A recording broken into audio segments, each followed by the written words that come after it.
Le doy la más cordial bienvenida a esta mesa de análisis a Arlén Ramírez Uresti. Ella es internacionalista y académica.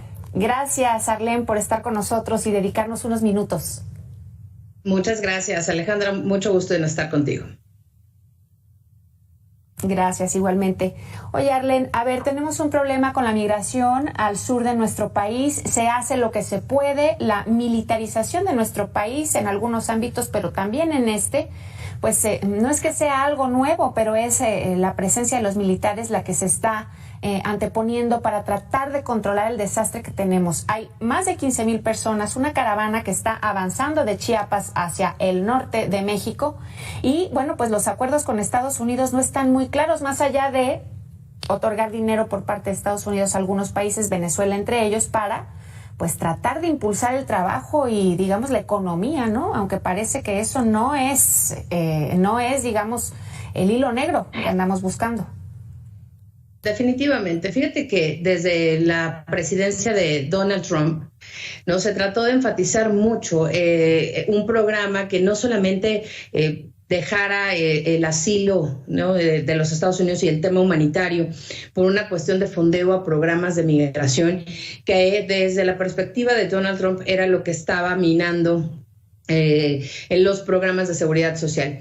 El presidente Joe Biden, cuando fue vicepresidente para Barack Obama, tuvo una de las políticas migratorias más complejas y más estrictas en la historia de los Estados Unidos, en la historia reciente.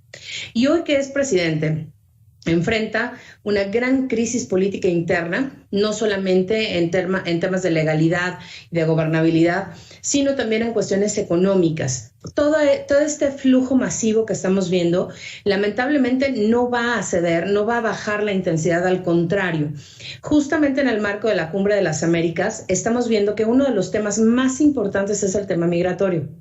Y la razón es que hoy se sabe que los flujos migratorios seguirán aumentando por las grandes sequías y por la cuestión agrícola tan compleja que viven las comunidades en Centroamérica.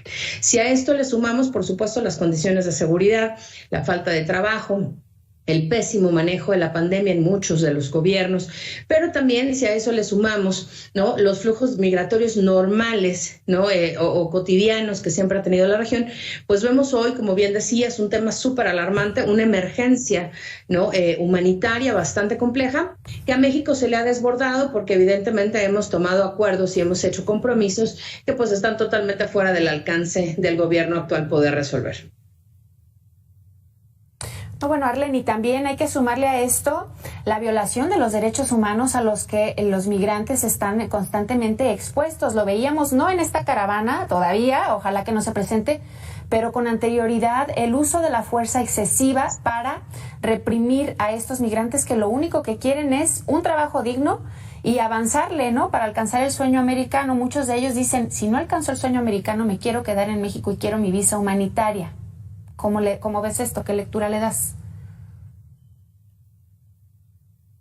Que enfrentamos hoy en día, porque la infraestructura de atención a los migrantes no solamente es precaria, es insuficiente. México en realidad no tiene la capacidad para absorber a los migrantes que se pudieran quedar en México.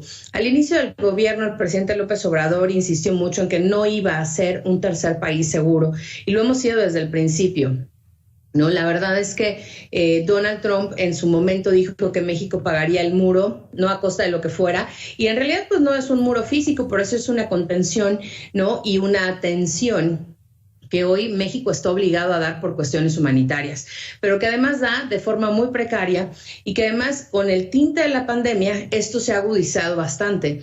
La realidad es que además de estos migrantes estaremos enfrentándonos también a toda esta oleada de regreso de mexicanos, ¿no?, que serán regresados a México por en cuanto se defina la política migratoria y en cuanto se establezcan los parámetros, ¿no?, de DACA y de otras iniciativas del gobierno de los Estados Unidos que siguen tomando forma.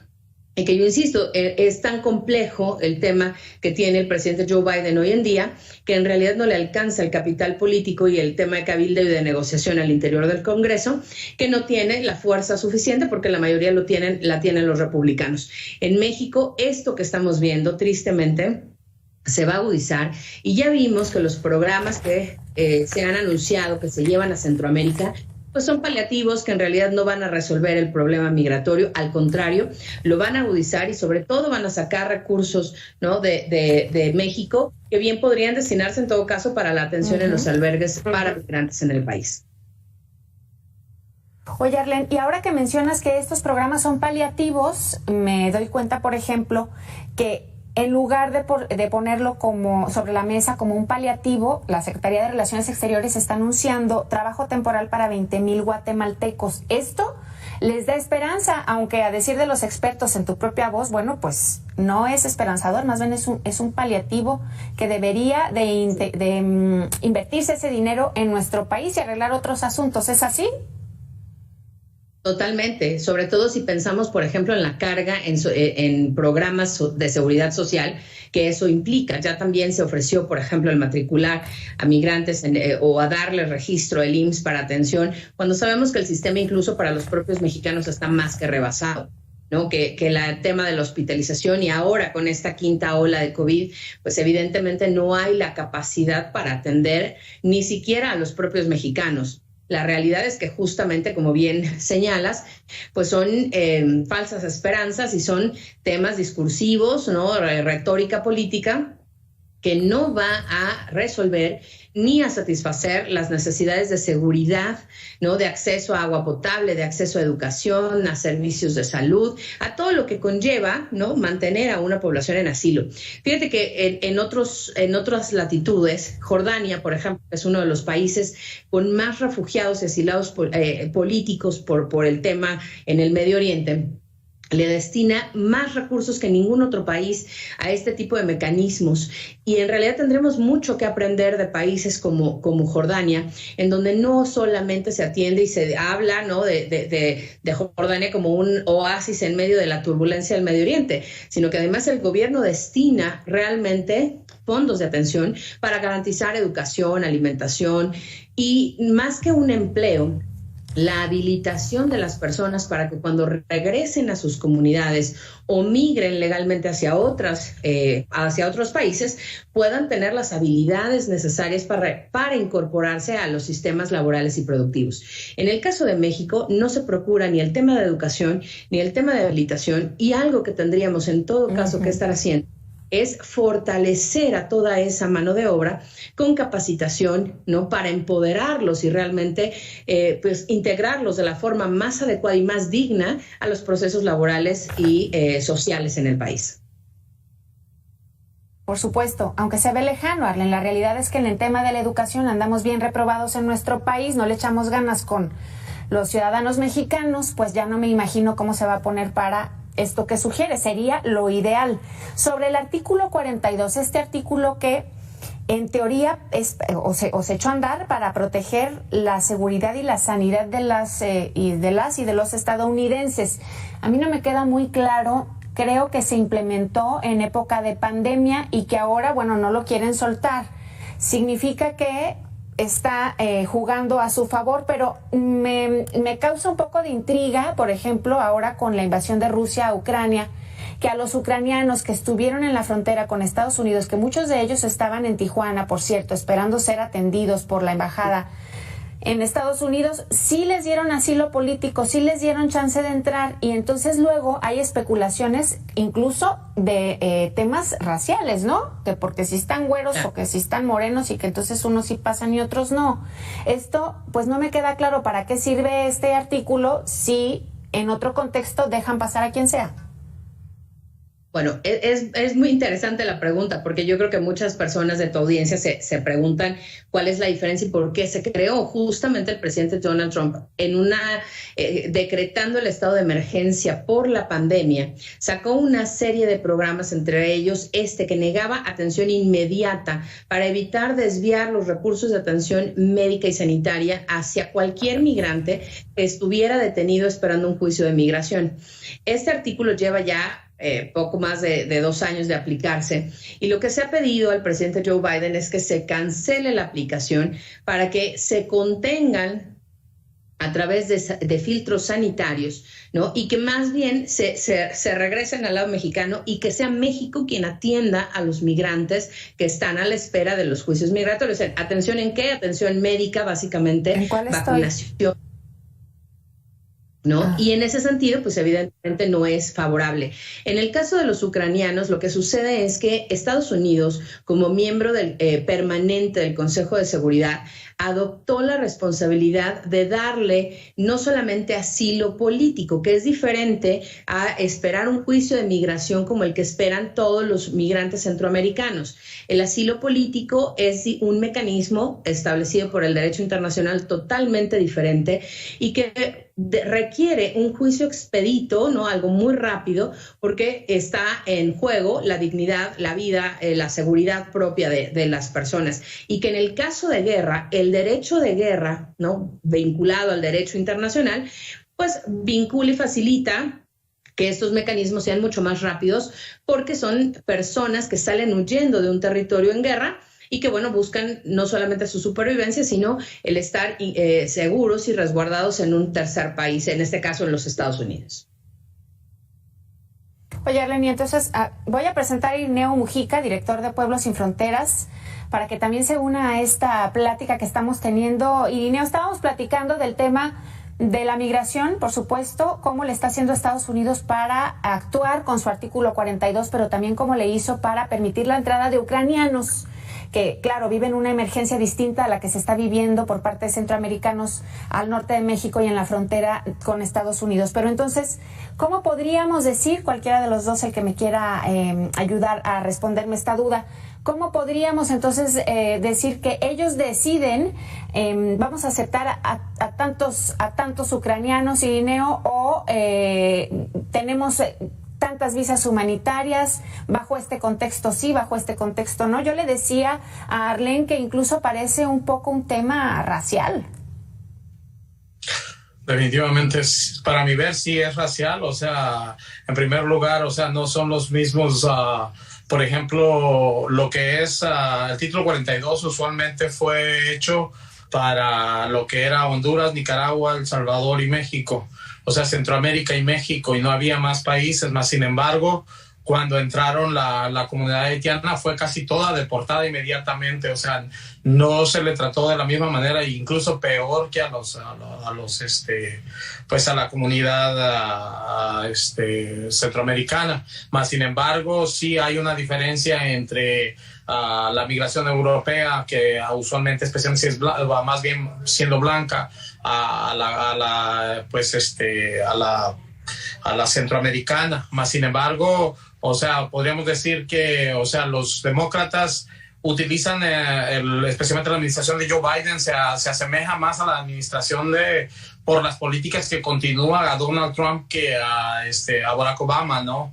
Que de alguna manera, entonces, pues, o sea, eso existe, es algo real, no es algo ficticio, de que realmente, pues, la comunidad, especialmente la comunidad republicana, pues, no quiere, se sienten de alguna manera invadidos por las personas de color en México, especialmente los mexicanos, centroamericanos y personas que llegamos a este país, que de alguna manera también, pues, o sea, alimentamos esta economía, alimentando los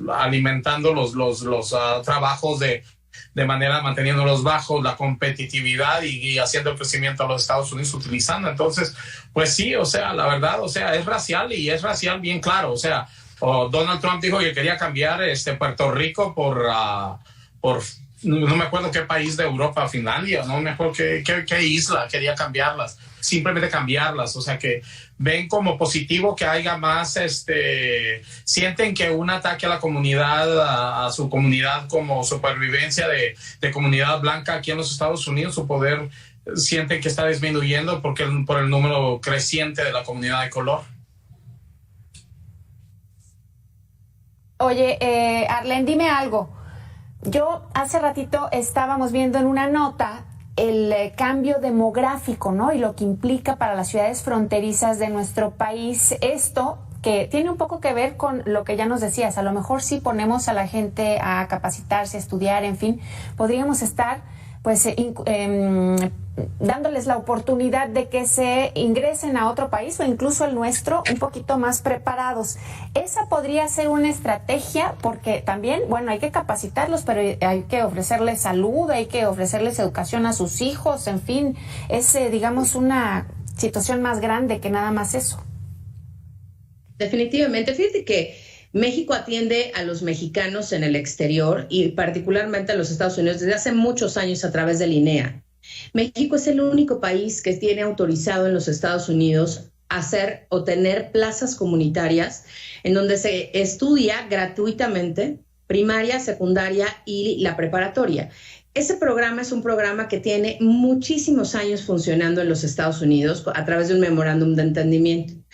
Y justamente en la frontera con los Estados Unidos, las plazas comunitarias de INEA, que es un órgano desconcentrado de la SEP, el Instituto Nacional de Educación para los Adultos, atiende a una gran cantidad de personas en situación de analfabetismo y de rezago educativo. No solamente a los mexicanos.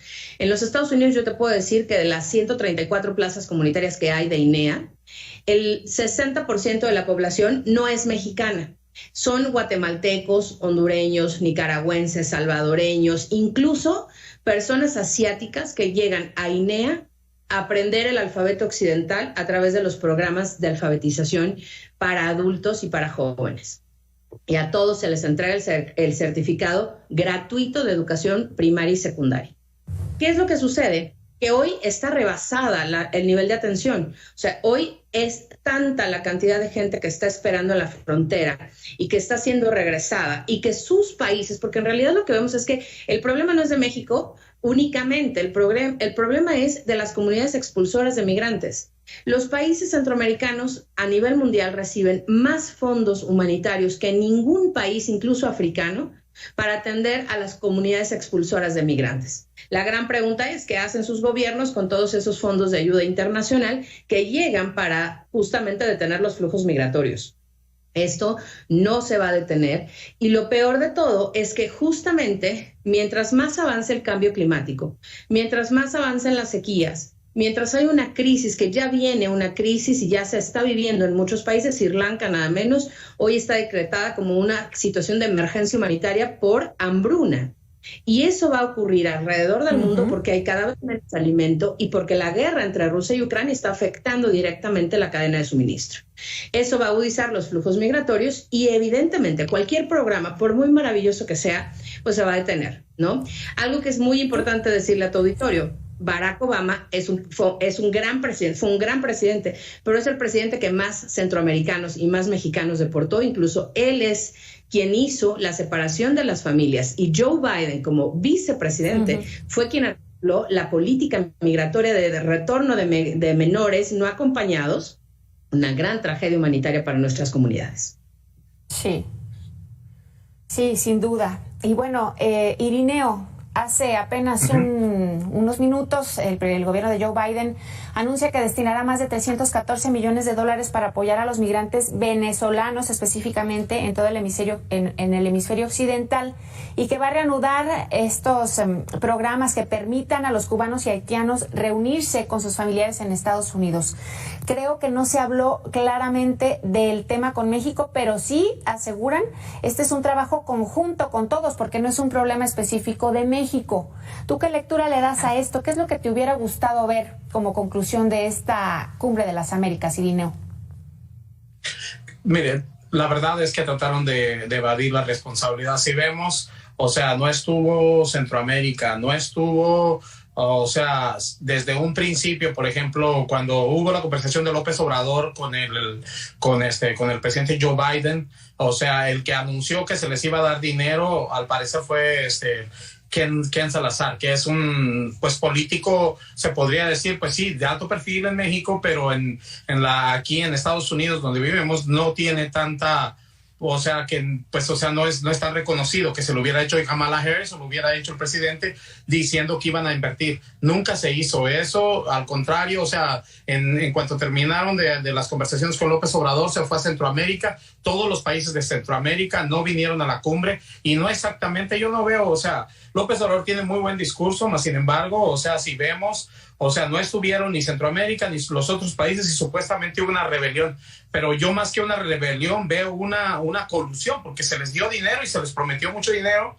a los países y obviamente lo último que quiere Joe Biden hablar es de migración, o sea, no ha hecho la reforma migratoria, no tiene nada que enseñar, sigue las políticas de Donald Trump, como dijo la compañera, sí, Barack Obama era horrible para las deportaciones y muchas de esas deportaciones también tuvieron que ver de que eran algunas regresadas que iban para afuera y los regresaban y aumentaron los números y sí, la verdad, o sea, ni los demócratas ni los republicanos han sido buenos y todo ha sido de contención y también Joe Biden fue el que orquestó el Plan Frontera Sur en México, que fue uno de los programas más horribles que hay y que comenzó esta persecución y militarización de las fronteras. Entonces, o sea, realmente yo lo que veo es que Joe Biden, o sea, su tema no es el de migración y no quiere hablar de migración. Si vimos en su discurso, en su primer discurso, apenas si mencionó el tema de migración. No es su fuerte, no es algo que le interesa y realmente, o sea, simplemente lo deja pasar. El que esté dando dinero tiene que ver más. El desarrollo es que sí trata de parar la migración porque tiene un problema con el Partido Republicano y porque es una crisis, una verdadera crisis, pero realmente lo que está tratando de hacer es que crecer su homogeneidad porque tiene un problema con Rusia y pues se está cuestionando si los Estados Unidos debe de tener tanto poder para los países, o sea, la moneda y todo esto. Entonces todo esto y Centroamérica, pues Centroamérica y Sudamérica y toda Latinoamérica sí se sigue yendo hacia la izquierda y está perdiendo mucho poder. La verdad está perdiendo mucho poder, pero no con López Obrador. Yo creo que López Obrador definitivamente es el que ha sido más inteligente para cobrar la migración a un mejor valor que ningún otro presidente. Y la verdad, los únicos que sufren es las personas, por ejemplo, que están siendo secuestradas y todos los que están en las fronteras. Bueno, está por verse, Irineo, esta actuación entre México y Estados Unidos, ahora que se acaba de terminar esta cumbre de las Américas. Ojalá que lo que se haya alcanzado se vea y se refleje también aquí en nuestro México. Muchísimas gracias a los dos por haberme acompañado en esta mesa de análisis, tanto a Arlén Ramírez Uresti, internacionalista y académica, como a Irineo Mujica, director de Pueblos Sin Fronteras. Muchas gracias por su tiempo. Espero verlos un poco más adelante. Gracias. Claro que Muchas sí, gracias. Buenas tardes. Saludos.